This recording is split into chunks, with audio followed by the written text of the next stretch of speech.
Waalaikumsalam, Pak. Waalaikumsalam, Waalaikumsalam, Mbak. Ah, Bapak Ibu, pertemuannya hari ini untuk orang tua murid, bukan untuk anak-anak. Jadi anak-anaknya tidak ini dulu ya, karena ini adalah informasi yang akan saya sampaikan kepada orang tua ya. Jadi informasinya untuk orang tua, bukan untuk siswa. Baik, Pak. Eh, Baru 43 orang yang hadir dari berapa tuh, 120 ya, 120 orang, belum ada 50%-nya. Kita tunggu sampai 50%. Kita tunggu 5 menit dulu lah.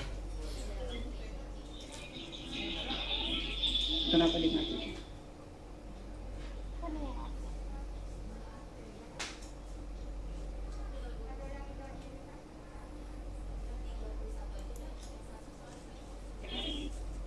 Assalamualaikum.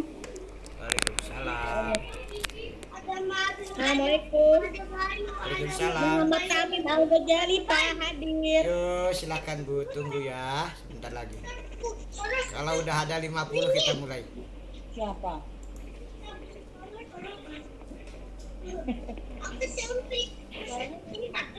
Berapa orang?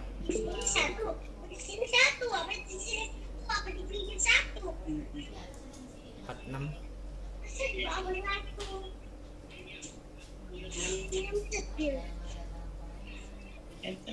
Terus di Bu Erika, terus mic-nya di mute nanti. Di mute off.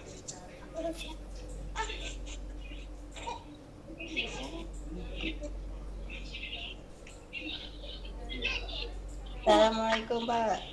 Waalaikumsalam. Assalamualaikum, Pak. Mama Ibnu Kori kelas 6 hadir. Yo, ya. Baik Bapak Ibu, kita mulai ya. Sudah ada 50 orang nih. Semuanya saya ambil alih semuanya kegiatannya. Jadi tunggal semuanya. Mohon mic-nya di mute biar yang bicaranya informasinya dari saya. Informasinya dari saya yang saya undang untuk jam sesi kedua ini adalah kelas 4, 5 dan kelas 6.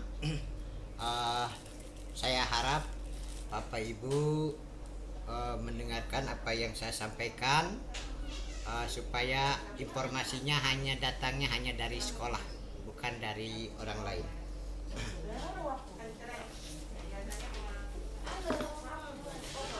Baik Bapak Ibu. Ya. Assalamualaikum warahmatullahi wabarakatuh.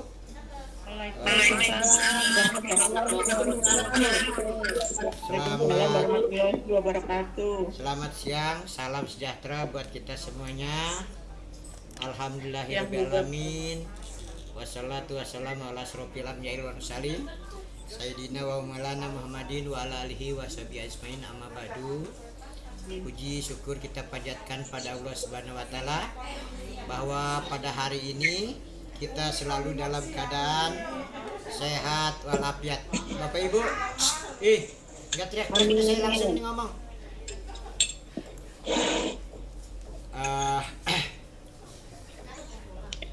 Ada beberapa hal yang saya harus sampaikan berkenaan dengan kegiatan anak-anak sekolah di SDN Susukan 3 yang perlu Bapak Ibu orang tua ketahui. Yang pertama, sudah saya langsung saja kepada intinya karena kita tidak akan lama-lama, kita banyak kegiatan yang lainnya. Yang pertama adalah kegiatan KBM kita ya, sekolah berarti berakhir di tanggal 17 besok ya, 17 besok itu adalah akhir kegiatan KBM kita di semester 1. di semester 1 tahun pelajaran 2021-2022. Setelah itu masuk ke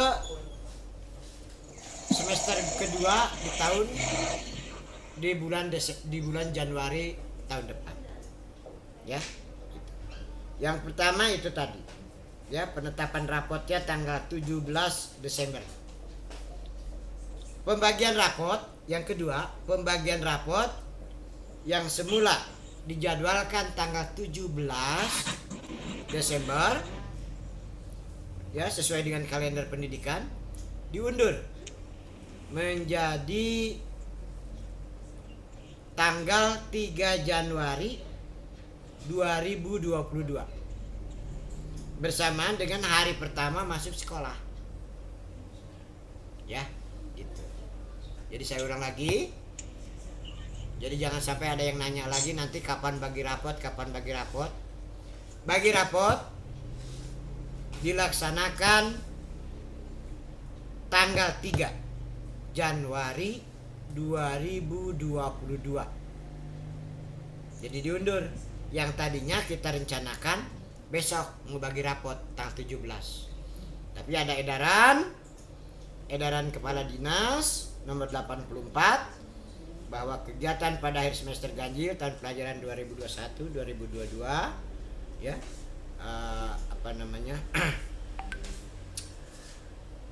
ini ada saya sampaikan tentang kehadiran sekolah juga, guru juga ya. Jadi kita semuanya standby ya. Ada yang standby di rumah, ada yang standby di sekolah. Jadi kepada Bapak Ibu, yang pertama ya, tadi saya sampaikan ya bahwa akhir dari KBM kita adalah tanggal 17. Yang keduanya pembagian rapot semester 1 yang sedianya dijadwalkan tanggal 17 diundur menjadi tanggal 3 Januari 2022. Nanti kita akan atur. Berarti di hari pertama masuk sekolah kita akan atur jadwal pengambilan rapot supaya tidak lagi ada kerumunan dan sebagainya. Ya, itu. Jadi saya katakan ini supaya orang tua tahu ya, kapan ya pembagian rapot. Nanti pembagian rapot akan dijadwal oleh wali kelasnya masing-masing tanggal berapa. Meskipun tanggal 3 kan tidak tanggal 3 seluruhnya. Berarti kita tanggal 3 bisa tanggal 4 ya. Kita lihat situasi dan kondisinya supaya tidak ada penumpukan ya, kumpul-kumpul ya. Jadi seperti itu. Jadi Bapak Ibu gak usah khawatir rapotnya nggak diberikan, kita akan tetap berikan pada orang tua ya, nanti tanda tangan dan dikembalikan lagi. Nah, selama dari tanggal berarti ya dari tanggal 17 sampai tanggal 3 Januari 2022 berarti anak itu ya di rumah merasa tidak ada PJJ, tidak ada PTM ya, tidak ada kegiatan. Ini Reina kenapa?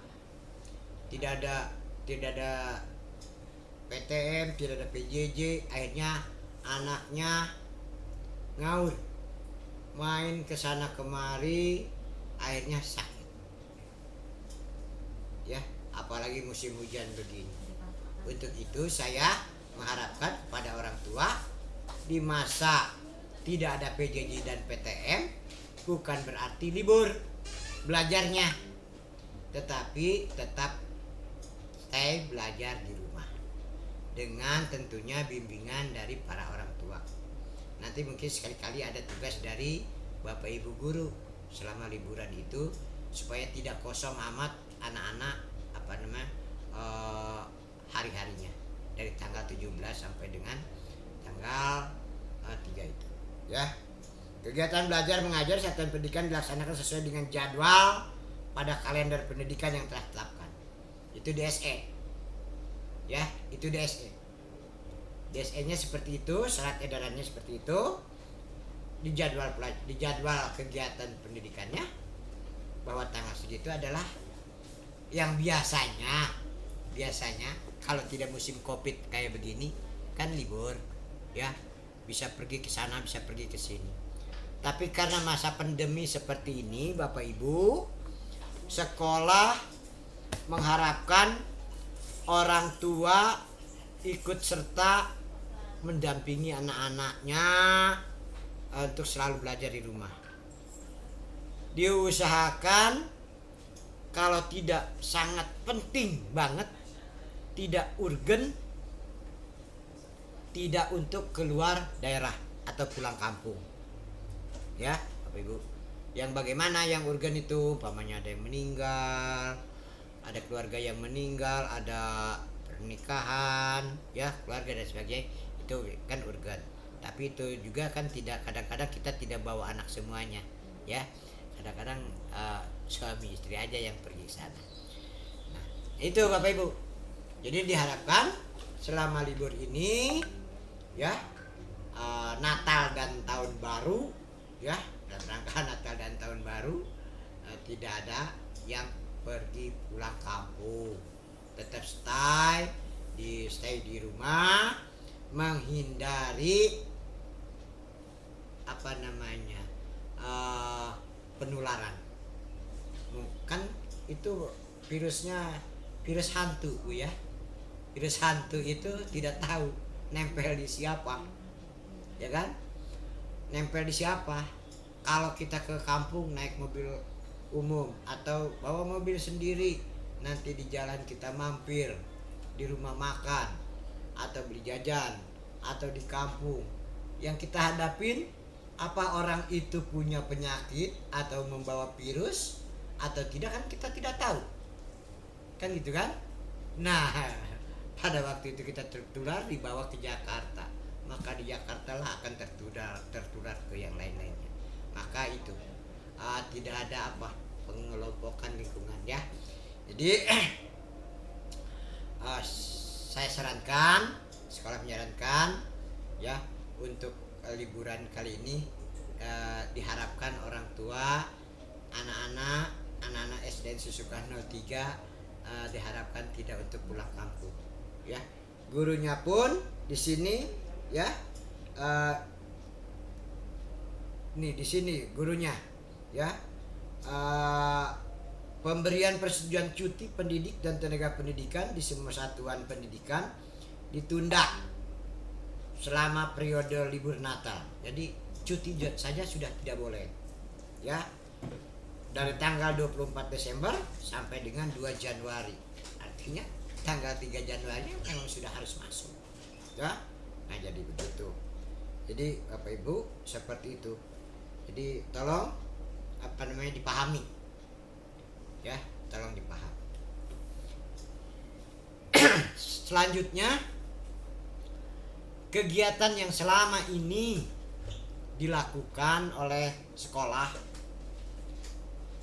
PTM dan PJJ dengan menggunakan sistem metode pembelajaran blended learning, artinya campuran langsung dan tidak langsung, yang tidak langsungnya di rumah ya, sudah berjalan baik. Namun masih ada anak-anak yang setiap hari tidak masuk. Alasannya seperti kayak yang dibuat-buat, cuma bersin doang. Oh bersin nak, gak usah masuk sekolah ya. Nah, karena orang tuanya nggak mau nganterin ke sekolahan. Gak usah begitu Bu. Jadi kalau yang memang kan orang tua tahu yang betul-betul sakit sama yang betul-betul enggak ya. Jadi kalau sudah dipanggil daftarnya, anak saya nggak bisa masuk, kenapa? Sakit. Minggu depan jangan bilang lagi sakit lagi, ini masa tiap minggu sakit tidak cuma bersin sama batuk. Nah, kan mestinya ada solusinya Bapak Ibu ya. Senin sekarang atau Jumat kelas 6 anak saya sakit Pak, batuk katanya. Ketemu Senin besoknya lagi masih sakit juga, masih sakit yang sama juga. Gimana dong usahanya ya? Kan gitu, berarti tidak boleh minum es dulu ya. Terusnya lagi minum obat batuk ya kan gitu. Jadi tolong ini ya, jangan jadikan alasan anaknya setiap minggu sakit sehingga tidak ada PTM. Begitu juga PJJ ini mau enggak ini pada sama pelayanannya sama dengan pelayanan yang tatap muka, yang PTM. Anaknya kadang masuk kadang enggak, gimana ini ceritanya belajarnya kayak begini ya. Apalagi yang kelas 5 ini ya, ada yang mau, ada yang PTM, ada yang PJJ, ada yang enggak. Besok lagi PJJ kadang masuk kadang enggak, yang PTM juga kadang datang kadang enggak. Nah ini nggak boleh lah kayak gini, dan orang tua harus dorong anaknya, ngasih motivasi. Jadi jangan orang tua kalah sama anak. Kata anaknya nggak mau sekolah, nggak mau belajar. Ya kalau nggak mau belajar mah udah diem di rumah. Masa digituin sama anak ya, nyerah aja. Nah, kita orang tua harus mendorong anaknya, memberikan motivasi. Ayo nah belajar ya, buat masa depan kalian. Ayo di rumah juga ayo belajar, baca buku. Mau setengah jam mau sejam tapi baca buku. Kan gitu. Jadi orang tua mendorong kegiatan anak-anaknya supaya lebih maju lagi. Ya, jangan orang tuanya yang kalah sama anaknya, sehingga anaknya mau ngomong apapun diiyahin, diturutin. Akibatnya di sekolahan saya dapat laporan dari guru-guru, ini kadang masuk kadang enggak, kadang masuk kadang enggak. Bahkan ada anak yang saya sudah tulis mutasi tanpa keterangan ya. Ada yang saya sebutin mutasi tanpa keterangan karena tidak ada kabar beritanya. Selama ada kegiatan PTM ini, PTM-nya tidak masuk, PJJ-nya tidak ngikut. Ya, kalau sudah sebulan, 2 bulan, 3 bulan tidak ada kabar berita dari orang tua, maka saya nyatakan itu, ya, mutasi tanpa keterangan. Artinya saya sebutkan tanpa keterangan karena sulit menghubunginya.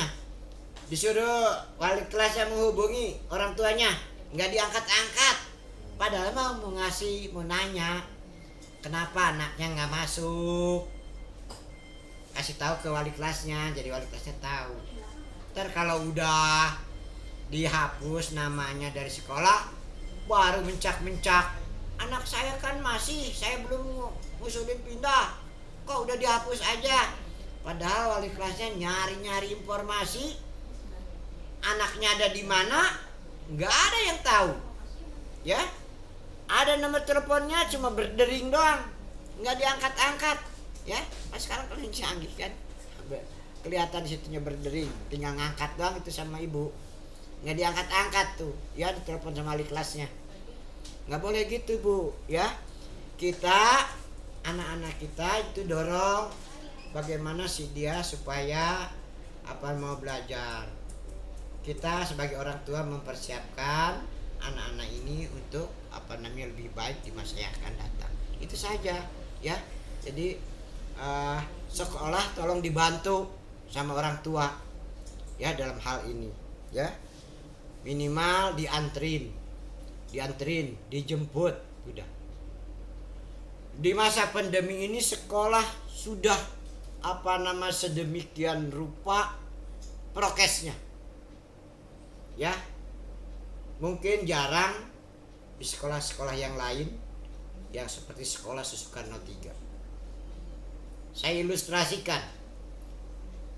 Bapak ibu nganterin anaknya ke depan gerbang, disambut sama guru, suruh cuci tangan, diperiksa suhu, diantarkan ke kelas, suruh duduk belajar sampai akhir pelajaran, keluar secara bergantian, dibawa lagi sama gurunya, diantarkan lagi keluar sampai ketemu orang tuanya. Kalau orang tuanya belum datang, suruh nunggu dulu. Tidak dijemput-jemput sama orang tuanya, kita antar pulang.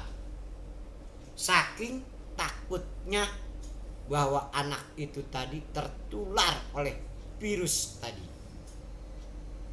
Kita adakan sekat bahwa lingkungan anak susu Karno 3 ini dari awal masuk sampai pulang ke rumah tidak ada kontak dengan yang lain. Jadi kalau ketularan bisa kelihatan, ya. Di mana ketularannya? Di sekolah apa di rumah? Itu maksudnya tidak boleh naik kendaraan umum. Pak, biarin anak saya mah naik kendaraan umum. Orang nggak boleh, ya. Itu tadi maksudnya, Bapak Ibu ya. Kan itu saya bilang tadi awal. Itu virus misterius, ya. Kita tidak tahu nempelnya ada di mana. Apakah ada di angkot? Apakah ada di temennya? Apakah ada di guru? Apakah ada di tetangga? Apakah ada di bapak ibunya? Ya, kita nggak tahu. Tapi kita berusaha, makanya berusaha menjaga supaya kita tidak tertular oleh virus itu. Maka kita sekat. Di sekolah sudah disekat sedemikian rupa, di rumah dibebaskan. Itu yang saya khawatirkan. Maka saya minta tolong sama orang tua untuk menjaga anaknya. Main boleh tapi masih batas-batas wajar. Selalu pakai masker, tidak kumpul-kumpul berkerumun, ya, tidak berkerumun. Pulang main cuci tangan, ya, selalu arahin ke sana, cuci tangan dan sebagainya. Jadi kita menjaga, nggak usah orang lain, anak kita aja dulu kita jaga sedemikian rupa protokol kesehatannya. Insya Allah, ya, kalau sudah kita berusaha sedemikian rupa, ya, mungkin virusnya tidak mau, ya, tidak tertular ke tubuh kita, ya, Bapak Ibu ya. Jadi tolong ini, ya, di sekolah sudah sedemikian rupa dari masuk sampai keluar kita protek banget, sampai pakai masker, sampai pakai face shield, ya. Tidak boleh dibuka di kelas, ya. Kalau mau pengap juga, emang saya rasakan, ya. Tapi bagaimana pun juga tidak boleh kontak kulit dengan temannya, ya, sedemikian rupa. Sampai pulang pun kalau tidak dijemput sama orang tuanya, kita anterin, ya. Setiap hari masih ada aja, ada 1-2 orang yang tidak jemput sama orang tuanya. Kadang nganggapnya udah besar, bisa naik mobil, bisa naik kendaraan. Bukan itu, ya. Justru itu di kendaraannya itulah, di kendaraan umum itulah yang kita khawatirkan, yang tidak tahu kan. Jadi tidak bisa terdeteksi. Kalau orang tua sekolah, kalau dia tertular terdeteksi. Apakah di gurunya, apakah di rumah. Jadi itu. Jadi memudahkan orang mengidentifikasi penyakit-penyakitnya ada di mana, virusnya itu ada di mana. Seperti itu Bapak Ibu, ya. Jadi di sekolah jangan usah khawatir. Selesai belajar, sorenya saya semprot cairan, ya, disinfektan itu saya semprotkan buat hari besoknya lagi. Maka sehari masuk, sehari enggak, sehari masuk, sehari enggak. Itu maksudnya, ya. Jadi kita protek banget masalah prokes, ya, prokes ini, ya. Jadi tapi saya bingung juga dengan orang tua, apakah mendukung hal seperti ini, ya. kegiatan orang tua. Maka saya ajak sekarang, ayo Bapak Ibu, anaknya tolong dijaga kesehatannya, memperhatikan prokes, tidak boleh berkerumun, selalu pakai masker, selalu cuci tangan, ya, dilihat diperhatikan mainnya dan sebagainya, tidak semaunya sendiri seperti dulu ya, karena masih ada pandemi ini. Kalau sudah pandeminya bebas ya terserah kan itu, karena ini sekarang masih pandeminya, masih berkecimpung, berkeliaran, masih tetap berkeliaran di sekitar kita. Kita khawatir, sekolah khawatir ya. Kemarin alhamdulillah yang sudah PCR disusukan 3 ya, semuanya negatif ya, semua negatif. Jangan udah merasa negatif akhirnya bebas, tidak ya.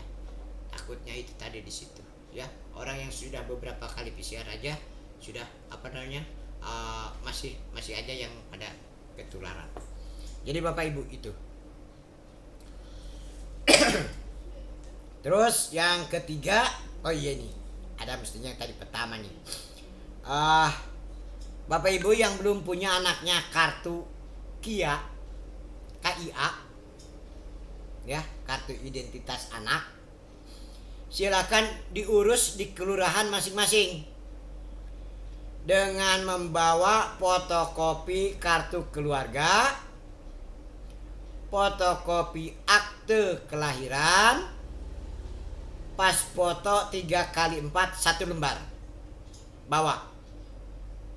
Nanti di kelurahan tanya, saya mau buat kartu identitas anak atau KIA. Karena nanti mungkin kayaknya dibutuhin ini ya. Karena ini ada udah ada anjuran dari dinas bahwa anak-anak suruh membuat kartu KIA ya, kartu identitas anak. Kalau orang tua kan KTP, kalau anak-anak KIA gitu. Nanti keperluannya banyak nanti ya.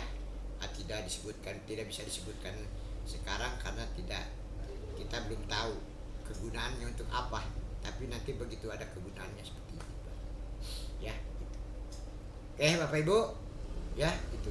Jadi silakan yang mau buat kartu identitas anak diurus di kelurahannya masing-masing dengan membawa fotokopi kakak, bawa fotokopi akte kelahiran, foto 3x4 1 lembar ya, itu untuk buat kakak.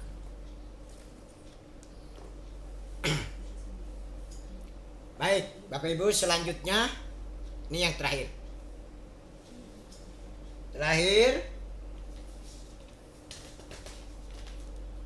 adalah ada kegiatan sekolah lagi tentang jadwal pelaksanaan vaksin usia 6 tahun sampai 11 tahun. Kalau yang sudah 12 tahun berarti yang kelas 6 kemarin 12 tahun ada 37 anak. Sisanya berarti masih 11 tahun. Dari SD Susukan 03 ke bagian jadwal hari Jumat.